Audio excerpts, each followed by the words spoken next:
एक ऐसा अड्डा बन गया है, उसको खत्म करने का और बदलने का समय आया है।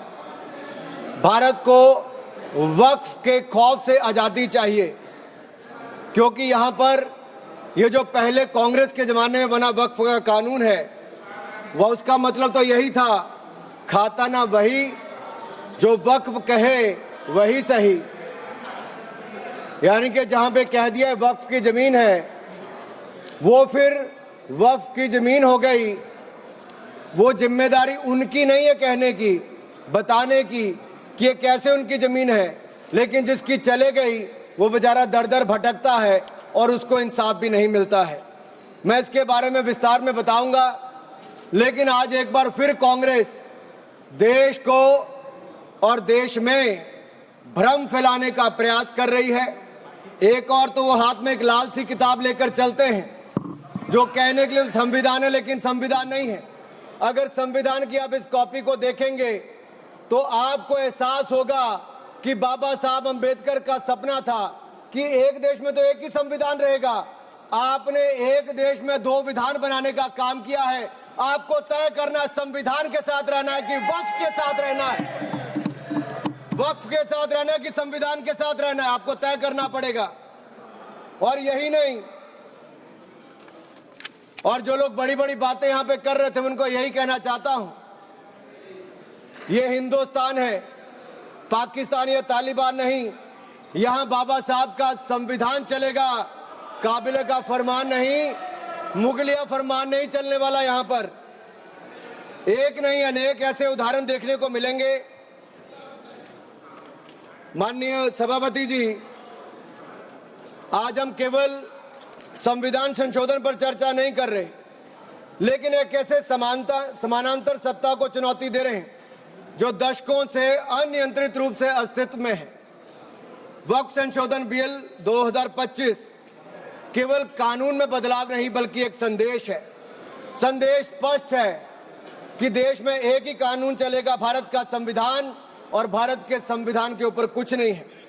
वक्फ बोर्ड का उद्देश्य मुस्लिम समुदाय के कल्याण के लिए संपत्तियों का प्रबंधन करना था, लेकिन कांग्रेस और उसके सहयोगी दलों ने इस भूमि को अपारदर्शी और एक गैर जिम्मेदाराना तरीके से राजनीतिक संरक्षण देते हुए एक ऐसा साम्राज्य बनाया जहां पर इन्होंने इसको अपना वोट बैंक का एटीएम बनाकर रख दिया है। 70 सालों से इन्होंने यही किया है। 1947 में भारत ने एक विभाजन देखा है, वो एक परिवार और एक पार्टी के कारण वो विभाजन हुआ है। आज जमीन जिहाद, लैंड जिहाद के नाम पर हम दूसरा विभाजन नहीं होने देंगे, नहीं होने देंगे। एक स्पष्ट संदेश तो यहां पर देना ही चाहते हैं कि मोदी जी के राज में भारत में एक कानून, एक संविधान और एक भारत रहेगा। और एक स्पष्ट संदेश भी है, एक है तो सेफ है। और यही नहीं, हम क्या कह रहे हैं, हम कह रहे हैं कि इस बिल के माध्यम से पारदर्शिता लाएंगे। पारदर्शिता लाएंगे तो जवाबदेही भी तय करेंगे। लेकिन ये लोग जिनके लिए वोट बैंक का एटीएम है, जिनके अपने नेता भ्रष्टाचार के कई मामलों में फंसे हुए हैं, जिनके राज्यों में हजारों करोड़ रुपए के घोटाले हुए, जिनका उल्लेख मैं आगे करने वाला हूं, उस पर भी मैं आपके सामने प्रकाश डालूंगा एक के बाद दूसरी। लेकिन सवाल ये खड़ा होता है कि 70 साल से ये प्रक्रिया जो चल रही है, चाहे 1964 की बात हो, 69 की बात हो, उसके बाद एक के बाद दूसरे संशोधन आए, 95 से लेकर 2013 तक इन्होंने इस कानून को इतना ऐसा बना दिया कि इसको चुनौती देने तक का भी हक कहीं नजर नहीं आता था। ना कोई ऑडिट, ना कोई निरीक्षण, बस भूमि अधिग्रहण की बात, शहर दर शहर, गली दर गली, इस पर एक तरह से कब्जे के बाद दूसरा कब्जा करने का काम किया गया। ये धर्मनिरपेक्षता नहीं थी, ये एक नरम विभाजन की ओर ले जाने का काम था, एक नरम विभाजन की ओर ले जाने का काम था। लेकिन हमने अब इस कानून में बदलाव किया है ताकि मुस्लिम समुदाय के सभी गरीब से गरीब व्यक्ति का भी इसमें भला हो सके। मुझसे पहले एक मुस्लिम समुदाय के एक सदस्य जो कांग्रेस पार्टी से आते हैं, वो अपना भाषण कर रहे थे। मैं उनको ही कहना चाहता हूं, अशरफ, अजलफ और अर्जल, क्या इनमें भी कोई अंतर है?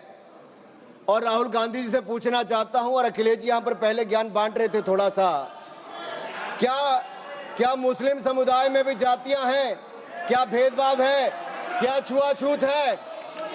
लाल टोपी वालों का मैं बताऊंगा अभी 2017 में जब आपकी सरकार आने से पहले घोटाले कितने थे, एक नहीं अनेक, लेकिन इनके काले कारनामे आज खत्म हो जाएंगे सर। ये विधायक कांग्रेस की तुष्टिकरण की राजनीति का अंतिम संस्कार करने वाला है, मैं विश्वास दिलाना चाहता हूं। This will be the last nail in the coffin of Congress politics of appeasement. अगर आप देखिए, इन्होंने इससे पहले भी पंडित जवाहरलाल नेहरू जी ने पहले तो देश के विभाजन करने में अपना काम किया, उसके बाद धारा 370-35 से देकर ऐसे जख्म दिए कि हजारों लोगों की मृत्यु हो गई। लेकिन ये नरेंद्र मोदी जी की सरकार थी जिसने धारा 370-35 को सदा के लिए खत्म करने का काम किया है।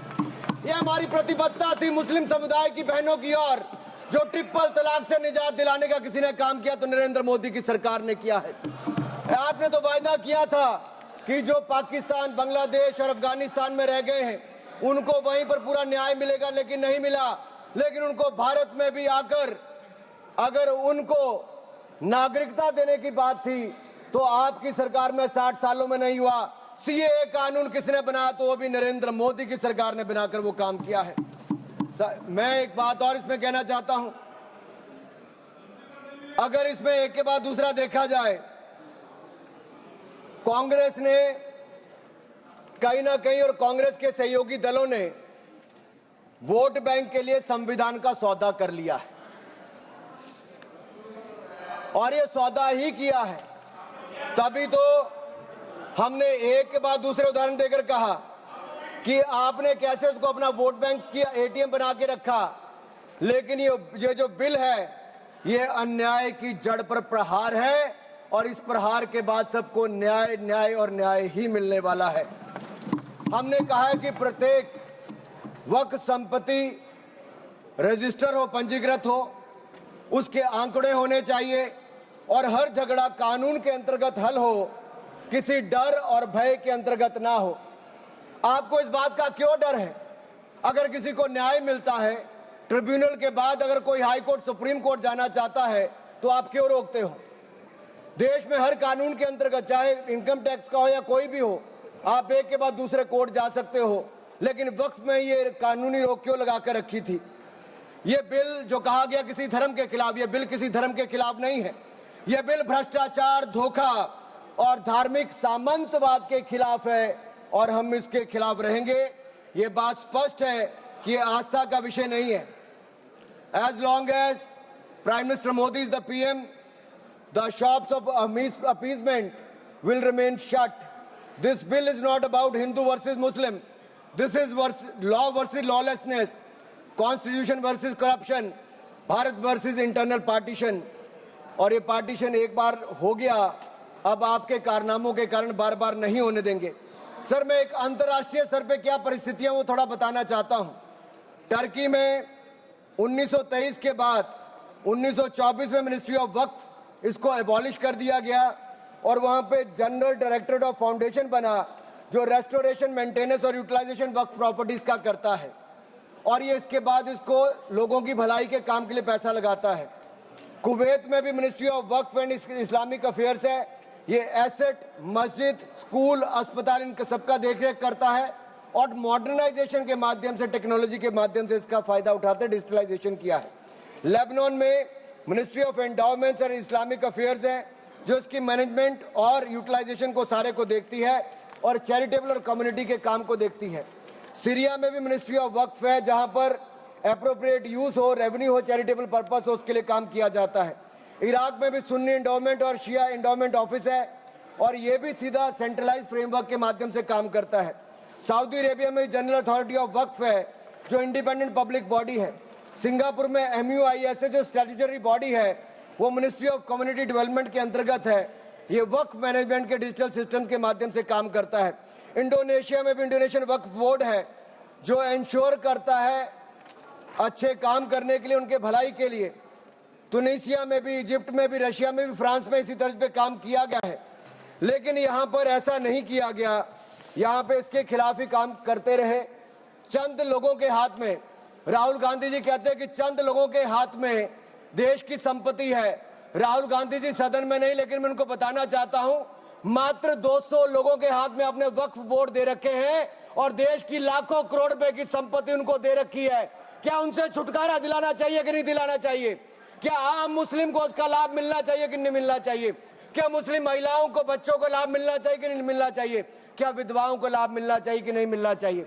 आप महिला विरोधी क्यों हैं? मुस्लिम विरोधी क्यों हैं? आप बदलाव विरोधी क्यों हैं? ये सवालों का जवाब आपको देना ही पड़ेगा। सर, एक कहावत है जो यहां पर बाहर कहा जाता है कि पता है यहां से बहुत दूर, पता है यहां से बहुत दूर और गलत और सही के पार एक मैदान है। पता है यहां से बहुत दूर, गलत और सही के उस पार एक मैदान है। मैं वहां मिलूंगा तुझे, और अगर वक्फ का बस चला तो वक्फ की संपत्ति बन जाएगा। यानी कि जिस पे भी नजर रखोगे वक्फ की संपत्ति बन जाएगा और उसमें से आपको इंसाफ मिल नहीं पाएगा, क्योंकि ऐसी हालत कर दी है। सर, अगर आप देखेंगे वक्फ की सच्चाई क्या है, भारत में ऐसा कौन सा कानून है जिसने आपका घर, आपका मंदिर, यहाँ के आपके पूरे गांव छीन लिए? भारत में कौन सा ऐसा कानून है जिसने आपका घर, आपके मंदिर, आपके पूरे गांव छीन लिए? ये ऐसा कौन सा कानून है जिसके खिलाफ आप कोर्ट भी नहीं जा सकते? ये कौन सा ऐसा कानून है जो संविधान से भी ऊपर है? इसका नाम वक्फ है, जो कांग्रेस के समय बना है। सर, इसने गुरुद्वारे हो, मंदिर हो, घर हो, गांव हो, सब पे कब्जा करने का काम किया है। एक तुगलकी भी फरमान है सेक्शन 40, इसमें दान देने वाला किसी भी धर्म का हो सकता है, लेकिन देखभाल करने वाला मुसलमान ही होना चाहिए। ये मंदिर में तो ऐसा नहीं है। सरकारें मंदिर का, ये कर्नाटक की सरकार है कांग्रेस की, 450 करोड़ रुपया साल का आप इकट्ठा करते हैं, कहां खर्च करते हैं? कौन जवाब देता है उसका? एक एक रुपए का हिसाब आपको देना चाहिए था। क्या किसी मस्जिद का पैसा आपने लिया? क्या किसी वक्फ बोर्ड का पैसा आपने लिया? लेकिन कर्नाटक में जो घोटाले हुए सर, उसमें इनके राष्ट्रीय अध्यक्ष मल्लिकार्जुन खड़गे जी का नाम भी आता है, जहां पर क्या हुआ सर? यही नहीं,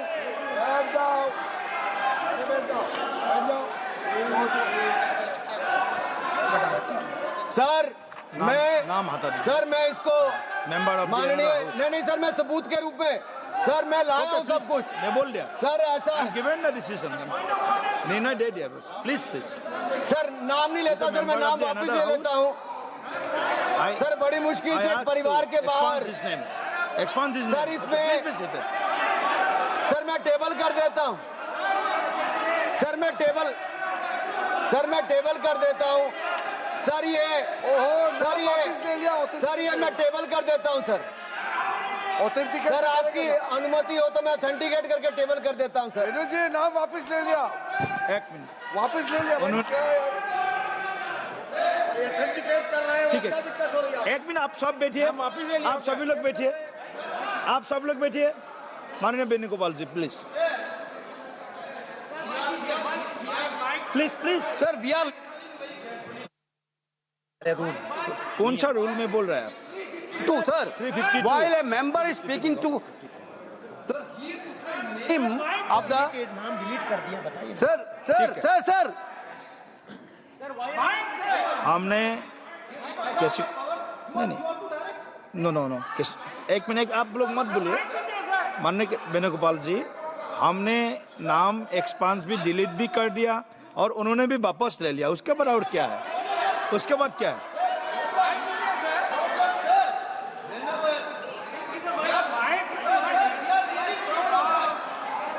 माइक दीजिए, माइक। एक मिनट वेणुगोपाल जी बोलिए, आप वेणुगोपाल जी बोलिए। Please be seated, all members please seated. Sir, while he is speaking, he is totally misled the house. Not only misleading the house, he took the name of honorable leader of opposition of Rajya Sabha here in a very bad way. We are really proud, sir. We are really proud of that. We are having a Congress president who came from the grassroots level of this country. Okay. With so much power. He didn't like Mallikarjuna Kharge ji because he is leading by his casteism. Okay, thank you. Please continue. Sir please माननीय सभापति जी, आखिरकार कांग्रेस बोल ने दिया, अपनी senior leader जातिवादी आप सोच को सामने ले ही आए। ये कभी जाति के नाम पे, कभी क्षेत्र के नाम पे, कभी धर्म के नाम पर बांटने का काम करते हैं। मैंने किसी जात का नाम नहीं लिया था, लेकिन आप जाति को लेकर आए हो। और यही नहीं सर, ये रिपोर्ट देखिए, ये विधानसभा, कर्नाटक की विधानसभा में कांग्रेस के एक नहीं अनेक नेताओं के नाम आए जिन्होंने वक्फ की प्रॉपर्टी को खाने का काम किया है, हजारों करोड़ के घोटाले करने का काम किया है। इसीलिए आप लोग पारदर्शिता नहीं चाहते, इसीलिए आप लोग ट्रांसपेरेंसी नहीं चाहते, इसीलिए आप लोग जवाबदेही नहीं चाहते। सर मैं इसको ऑथेंटिकेट करके रिपोर्ट को रखना चाहता हूं।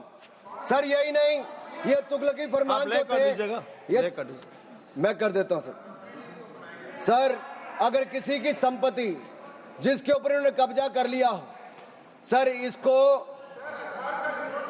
साबित करने से उनको वक्फ साबित नहीं करना सर। ये जिसकी प्रॉपर्टी है बेचारा, उसको धक्के खाने पड़ते एक से जगह दूसरी जगह के लिए। सर ये आम व्यक्ति के लिए एक अभिशाप है। अगर सरकारी जमीन छीनी जा सकती है, गांव के गांव छीने जा सकते हैं, तो आप कल्पना कीजिए आम इंसान की प्रॉपर्टी को कैसे किया जाएगा। सर नो ऑब्जेक्शन सर्टिफिकेट लेके जाना पड़ता है। सर वक्फ का साम्राज्य इतना बड़ा हो गया कि 9 लाख एकड़ जमीन जो लाखों करोड़ की है। सच्चर कमेटी कब बनी? आपकी सरकार के समय बनी। 2006 में उसकी रिपोर्ट आई। आप क्यों हाथ पे हाथ धर के बैठे रहे? क्यों बैठे रहे? उन्होंने कहा था कि साल का 12,000 करोड़ रुपए की आमदन हो सकती है।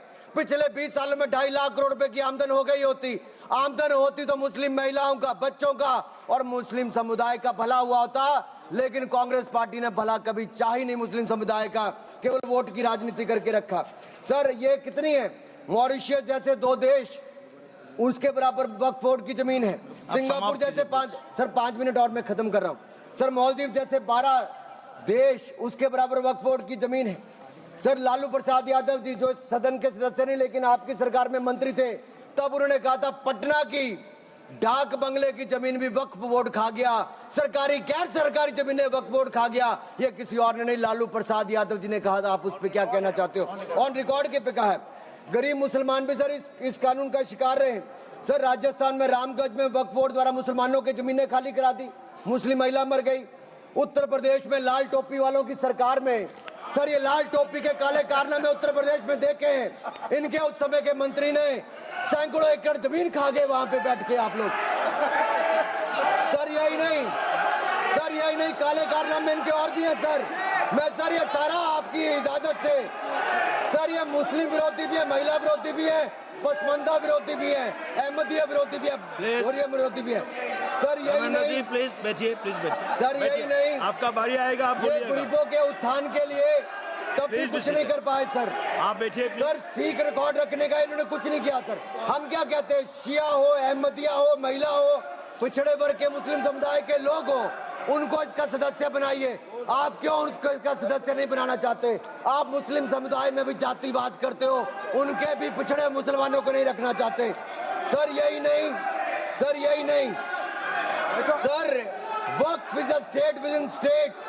ये मुसलमानों का हक मारने का काम किया गया सर।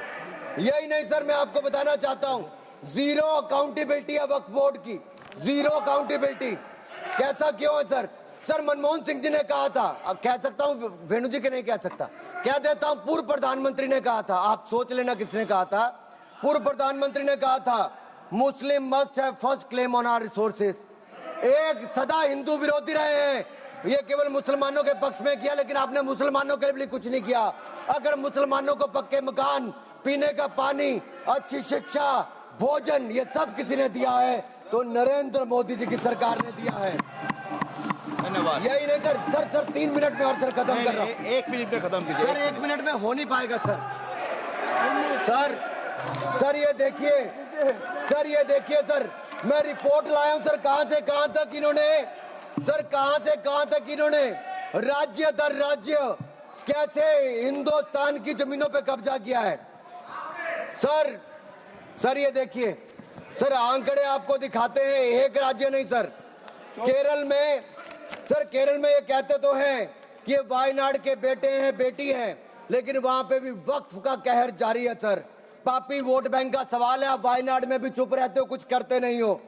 और वायनाडु का रहनुमा कहने वाली आज गायब है और गायब है, और वहां पर भी उनकी संपत्तियों पर हो रहा है सर। इसलिए चर्च ने भी कहा सर, केरल में तो रोज ऐसे हो रहा है सर, बेलगाम हो चुका वक्फ बोर्ड, किसानों, मजदूरों, हिंदुओं की जमीनों को इविक्शन नोटिस दे रहा है सर।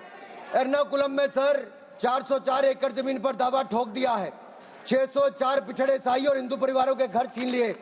त्रावणकोर में सर राज परिवार की जमीन खा गए। केरल में कांग्रेस और वामदल ने मिलकर बिल पास कर दिया। कर्नाटक में 15,000 एकड़ की कहानी मैं आपको बता चुका हूं। तिरुचिरापल्ली में सर इन्होंने एक गांव में 1500 साल पुराने प्राचीन मंदिर के साथ लगती जमीन सर, इस पे कब्जा करने की बात कही सर। सूरत के नगर निगम में सर मुगलों की संपत्ति बताने का काम किया सर। नगर निगम को भी सर बेट द्वारका के 2 द्वीपों पर दावा ठोक दिया है। क्या भगवान कृष्ण से पहले इस्लाम धर्म आ गया था? क्या भगवान कृष्ण से पहले इस्लाम धर्म आ गया था सर? यही नहीं, कल क्या आनंद भवन और नेशनल हेरिटेज पर आकर मैंने अभी बार सुना था कि आनंद भवन और नेशनल हेरिटेज पर वक्फ बोर्ड अपना दावा ठोकने वाले हैं, तो दे दोगे क्या? और यही नहीं सर, एएसआई संरक्षित स्मारकों पर भी सर यही नहीं सर, कर्नाटक में 53 ऐतिहासिक स्मारकों को वक्फ संपत्ति घोषित कर दिया है सर। यही नहीं सर, हम्पी सर्कल में 6 एएसआई संरक्षित उसमें सर हासिल कर लिया सर। यही नहीं सर, एएसआई के 120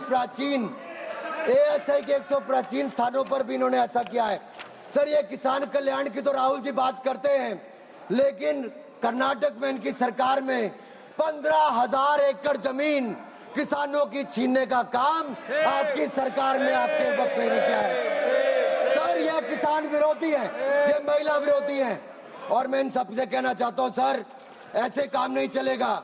ये कहते हैं कि पुराने कानून के तहत न्याय मिल जाएगा सर, न्याय नहीं मिलता सर। एक मिनट सर, आप देखिए वक्फ की आय जो 12,000 करोड़ रुपया साल होनी चाहिए थी, आज 1 करोड़ 30 लाख रुपया रह गई है। कौन खा रहा है पैसा वक्फ बोर्ड का? कांग्रेस के नेताओं के नाम आते हैं सर। यही नहीं, पश्चिम बंगाल में 1100 करोड़ रुपए का, तमिलनाडु में 2000 करोड़ रुपए का, महाराष्ट्र में हजारों करोड़ रुपए के घोटाले हुए। इन सब की सरकारों में कहे गए, मैं सारे सबूत लाया हूं, सारी रिपोर्ट्स लाया हूं। आपका अनुरोध करता हूं सर कि सारे के सारे ऑथेंटिकेट करके मुझे रखने का मौका दिया जाए। ये विपक्षी दल, क्योंकि ये भ्रष्टाचार में जुड़े हुए हैं, हम वक्फ बोर्ड के भ्रष्टाचार को खत्म करना चाहते हैं। धन्यवाद सर। बस ये तेरे आखिरी लाइन है सर, ये नेशनल हेरिटेज में छपा है कि महाराष्ट्र में हजारों करोड़ रुपए का घोटाला, महाराष्ट्र में छपा नेशनल हेरिटेज में, और नेशनल हेरिटेज के घोटाले के रूप में कांग्रेस के एक नेता बेल पर है जो अपनी सेवाएं यहां पर दे रहे हैं। उसी नेशनल हेरिटेज में लिखा गया है ये कांग्रेस पंचतंत्र का वो बंदर है जहां रोटी के बंटवारे के नाम पर ये सारी रोटियां खा जाते हैं सर। सर, ये मंदिरों की जमीन संपत्ति के नाम, ये विशेष कानून इसके लिए क्यों नहीं है सर? ये वक्फ के लिए क्यों है सर? इनका विचार साफ नजर आता है सर। ये मंदिरों का सोना पिघलाकर ये तब तो ले जाते हैं, लेकिन भ्रष्टाचार के नाम पर जमीन पर कब्जा करने के लिए वक्फ बोर्ड बना देते हैं सर। हमारी सरकार वक्फ को पारदर्शी और जवाबदेह करना चाहती है। हमारे पास काफी वक्ताओं का लिस्ट है, सबको बोलने का मौका देना है। लास्ट 30 सेकंड में लास्ट 30 सेकंड सर।